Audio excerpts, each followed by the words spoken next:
Hello, everybody, and welcome to the first edition of what we're calling the Leadership Download. My name is Travis Van Duzen. I'm here with my good friend Cameron Singh, who is going to be joining me on these calls. So really excited to have him here. Just to kind of give you a little introduction on Cameron, he is currently a general manager in the aviation industry. He's a certified John Maxwell team member and has recently completed his doctorate in leadership. So, Cameron, thank you for joining me today. Thank you, Travis. So, for today, we're going to start unpacking these leadership management topics. But the idea here is we're going to try to break them down in 20 minutes or less, so that we can respect your time and also give you something of value to walk away with.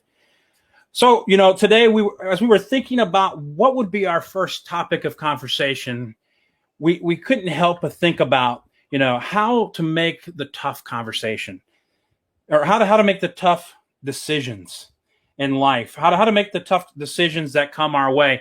We live in this world now where the pandemic is still running strong, a lot of uncertainty into the future, and companies are demanding more efficiency out of their employees more than ever before. And because of that, managers and leaders are expected to do so much more than ever before. And because of that, we are always led to have to make more decisions. So, Cameron, you want to jump in and kind of start us off with this making tough decisions? Yeah, this book by Andy Stanley talks about how do we make tough decisions. And Andy Stanley starts talking about in his book about self-leadership. You'll never be a leader worth following if you don't lead yourself well. And so after you lead yourself well, it's time to do your homework. And doing your homework could mean gathering the facts, just knowing everything about the decision before you go ahead and make that call. And sometimes you don't have that time, but it comes with experience. You need to gather all the facts that you need, ask as many questions as possible to get that best possible outcome. Especially during these COVID times, we're so under pressure to make those decisions so quick, and sometimes it's in an instant. We must make sure that we define the issue in writing so that it's visible to you and your team. And it's especially important that we seek insight and not just information. Get feedback and always question your first impression, because you think about that decision first. After thinking it through, you may come up with a different conclusion than you would have early on. Yeah, absolutely. I think of kind of like, that doing your homework as a puzzle. You have to have all the pieces to the puzzle before we can begin to actually make a decision. If we don't have enough information, or maybe we don't, maybe we're trying to go off our first impressions, or what everybody loves to say, going off your gut instinct, that doesn't always work out that well for us. Jumping into number two, it's really important that we seek the right counsel from people. If we don't learn to obtain the right counsel, the right people in our lives, we will never be able to make decisions. Some of the best mentoring I've ever gotten is watching other leaders make decisions and just kind of watching them go through that process. How about you? Yeah, and one thing that I've always done is leaning on people that have mentored me along the way. Always asking questions of other leaders that are further on along the journey in their career, outside of the industry, within the industry. That's the way we're able to gain confidence in our own decision making. Because if we rely on our own as leaders, we may end up veering ourselves in the wrong direction. I know, Travis and myself have done seek mentorship. We read a lot about leadership and want to make sure that every decision that we make within our companies, within our personal lives, that we seek that mentorship. Yeah, you just can't say enough about the mentorship relationship.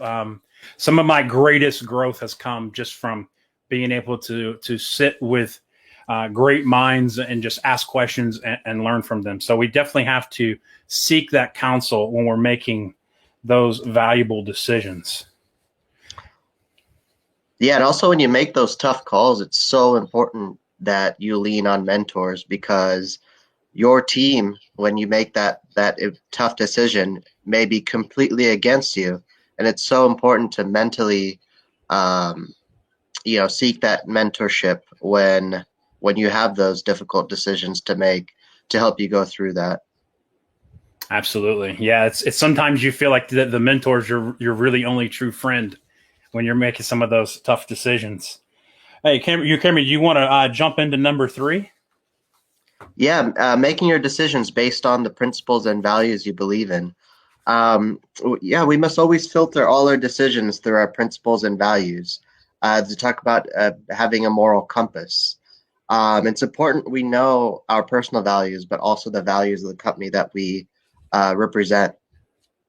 And then when we understand these, we can be clear on our decisions, and will often put us in the right direction of making those decisions. Yeah, absolutely. I know one of my very first mentors, when I first started getting into the leadership space, he had me sit down and he wanted me to map out what were my unnegotiable items for values. What values must you have, and in your team, in yourself, to move forward. If we don't have those values to filter our decisions through, it becomes very hard to know where our moral compass is on, when we're trying to just make day-to-day decisions and keep things going.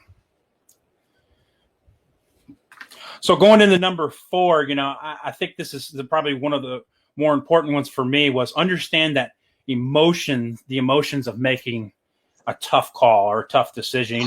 Scott Peck said this: the best decision makers are those who are willing to suffer the most over decisions, but still retain their ability to be decisive. And what do you think about that, Cameron? Yeah, I mean, just like Andy Stanley said, researchers suggest that, with every decision comes emotion. And it's so difficult sometimes to make these decisions on a day-to-day basis. As leaders, we make decisions every day, whether it's good or bad decisions.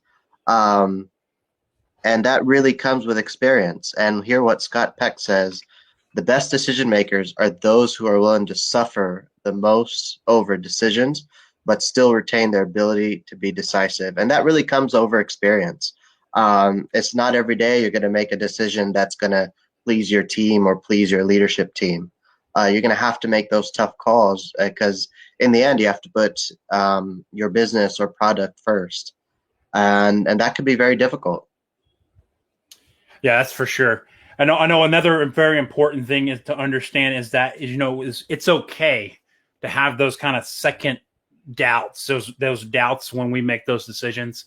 That's part of the emotional structure of making a tough decision. I can't count how many tough decisions I've had to make, even during this COVID times.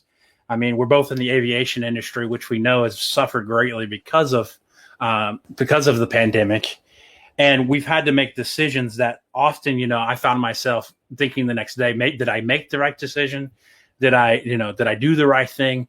But ultimately, we have to understand, we have to accept the fact that we will have some sort of emotion that will come from those decisions.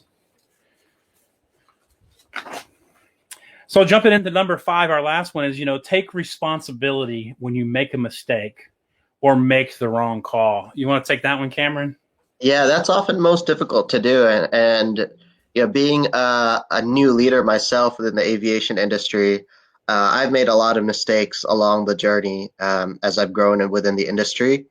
And the most difficult part, but the most rewarding, is really when you go to your team and say, "Hey, I made a wrong call," but it's important that you learn from that. And oftentimes I've gone to the team or other mentors to ask their insight on, okay, what could I have done better with this situation?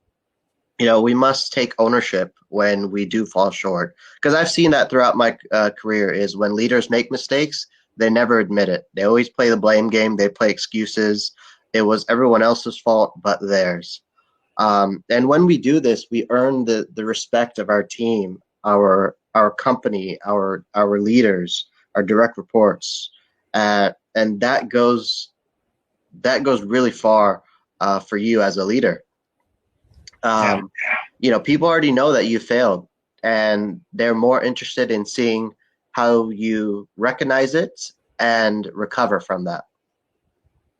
Yeah, absolutely. I love what John Maxwell always says is, you might as well admit when you fail, because everybody else around you is looking at you saying, are you going to admit it? Or are you just going to try to pass it off? And like you said, it's just being able to just own it and move on and be better because of it is so huge. I love a quote from the book we've been reading together, Andy Stanley, where he says, we are responsible for every bad decision we've ever made. And I think that's huge, not only to our teams, but also for ourselves. If we can't observe, if we can't see these failures in our own lives, we'll never be able to make the corrections that are needed to actually improve. Yeah, and one thing that Andy Stanley also mentions in the book is making private decisions. I said making those private decisions, whether wrong or right, it will end up affecting your public life, whether it's in the work environment, or personal life, or any other aspects of life that you may lead in. That's also very important to take into account. Your personal decision making will also affect you as a leader in how you make your decisions day in and day out. Man, that's so true. Absolutely so true. So just, some final thoughts to wrap up here. Some things I wrote down was, as people of faith, I always believe time, energy, and prayer are always needed when you're making tough decisions. Obviously, not every tough decision we've been forced to make, even in recent times, has always been about work. It may be family. It may be a child or a friend that you're having to make that decision about. The second thing is each tough call demands risk. Every call that we'll ever make in our lives, there's going to be some level of risk involved. And then, number three, each tough call is always questioned and criticized. I know, Cameron, can't you give me an amen on that one? Yes. And then a couple more, each tough call, has always costed something. Every time we've had to make a tough call, we're losing an employee. I've had to say goodbye to some very good employees in recent months, and luckily I've been able to bring some of those people back. But it cost me something. And finally, sometimes making the tough call is what's required for the team to reach the next level. Any closing thoughts, Cameron? Yeah, you sparked something when you said number three on each tough call was questioned and criticized. Even not only the team questioning and criticizing the decision that you made, but I still question and criticize if that was the right call to make, or could I have done something better instead of doing that? It just takes me to my experience back in the Caribbean. Is I had to make some tough calls during these COVID times, and I'm still questioning if that was the right call or not. But the more experience you have with making those tough decisions, the more confident you are into making those similar decisions in the future, whether it be separating with a team member or doing furloughs or layoffs like we've experienced during this COVID time. Absolutely. So let me ask you one final question, Cameron. What do you do when you really think of when you are trying to make a decision and you feel like you're being rushed to make that decision? What steps do you take, or what are some action points that you take to try to combat that? And I know I'm just throwing that on you. So. Yeah, one of the things I've learned over time is to stay calm.